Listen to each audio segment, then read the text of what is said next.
If you look anecdotally, there is no question that there are a considerable number of individuals who have a post-viral syndrome that really, in many respects, can incapacitate them, really do not get back to normal. They have things that are highly suggestive: myalgic encephalitis and chronic fatigue syndrome, brain fog, fatigue, difficulty in concentrating. So this is something we really need to seriously look at.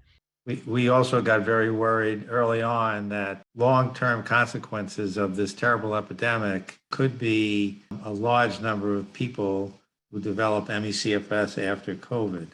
That's what's happening now.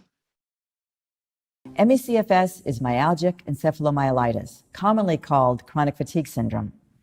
It's a life-altering, debilitating disease, similar to fibromyalgia, chronic Lyme, and other chronic complex diseases. There are no FDA-approved treatments, there is no cure, and there is no diagnostic test yet.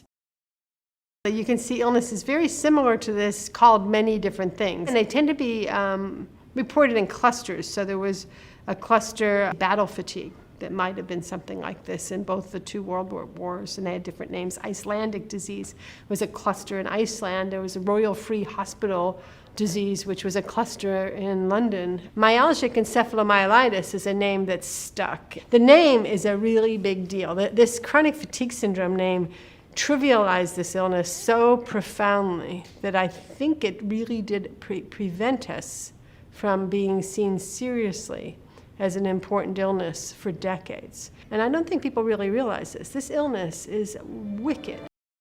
Perhaps 20-25% of people with this illness who fall into a severe category who remain housebound, bedbound, even wheelchair-bound with this illness.